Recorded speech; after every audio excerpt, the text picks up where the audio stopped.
Marois et Vincent démasqués, le couple est sous le feu des critiques.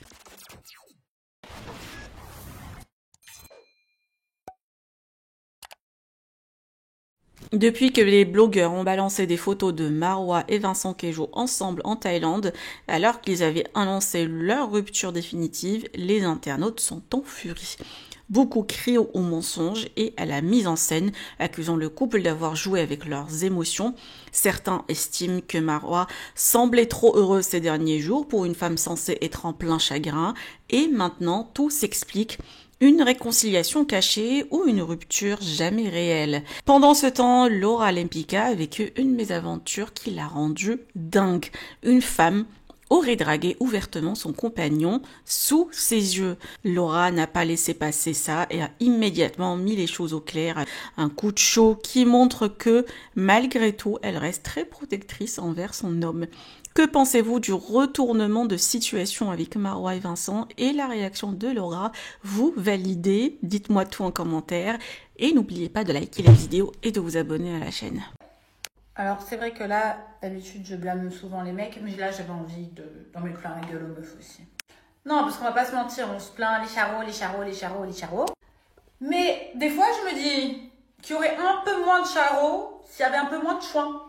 Non, parce que entre celles qui acceptent plus ou moins une relation, on va dire, alors qu'elles sont la maîtresse, ou celles qui te voient avec ton mec, mais qui s'amusent quand même à l'allumer, comment vous dire que... Voilà. C'est à cause de ce genre de femmes que nous avons de plus en plus de charros. Alors, vous allez me dire, ouais, Laura, d'habitude, tu prends toujours le dos des filles. Ouais, d'habitude, ouais. Mais là, la dernière fois, je vous raconte une story time, vous allez halluciner.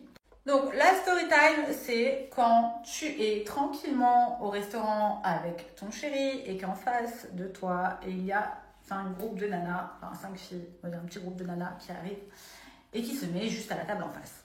J'ai envie de vous dire ça, bon, eh ben, écoutez, il y en a une en face, genre... Ice contact de fou, genre, et que je te bloque, et que je te bloque, et que je te bloque, et que je te bloque. Tu vois que le mec, il est accompagné, tu vois qu'il ne te calcule pas. Pourquoi tu forces? Mais je sais pas, c'est quel genre d'estime de soi qu'on peut avoir? Moi, à chaque fois, je vous dis la vérité, ça m'est arrivé que quand tu vois un couple, le mec, tu vas le trouver attirant. On est d'accord, les filles?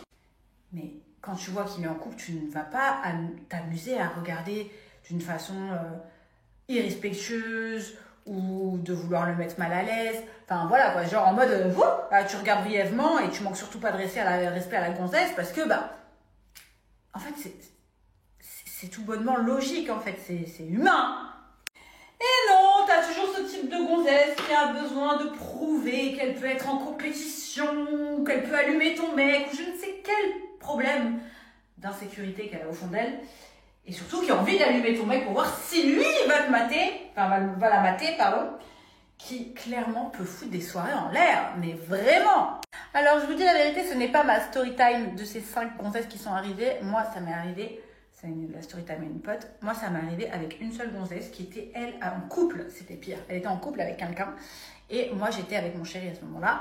Et du coup, je sentais vraiment son regard qui était omniprésent sur mon mec. Et j'ai trouvé ça mais tellement irrespectueux et pour moi et pour son mec. Et je vous dis la vérité, mais mon mec m'a dit mais c'est quoi cette meuf quoi? Et vous voyez, c'est à cause de ce type de gonzesse qui est vraiment entre guillemets, qui n'ont pas de respect et qui sont, je ne sais pas, matrixés dans leur tête, qu'en fait les mecs ils font tout et n'importe quoi. Parce que si vous n'avez pas un mec qui est focus sur vous ou qui a un minimum de valeur, il va s'amuser à jouer d'un jeu de rôle, de yeux avec la meuf d'en face qui a besoin de se prouver quelque chose. Et vous allez passer pour la conne. Mais quoi qu'il arrive, c'est ça qu'il faut se dire les filles, c'est que la roue elle tourne toujours, donc un jour ça sera vous, puis ça sera une autre, etc. etc. Mais expliquez-moi les filles, pourquoi certaines femmes ont besoin d'allumer le mec des autres pour se sentir valorisées. Expliquez-moi, je ne comprends pas. Moi personnellement, quand je vois des gens en couple, je ne regarde pas. C'est irrespectueux pour la gonzesse, et puis même ça peut, c'est le genre de truc entre femmes, il faut se soutenir. Donc c'est à cause de vous, voilà. J'avais envie. Plein en commentaire si j'ai raison. Bisous. Donc venez pas vous plaindre s'il y a des charros quand vous avez des comportements de charotte.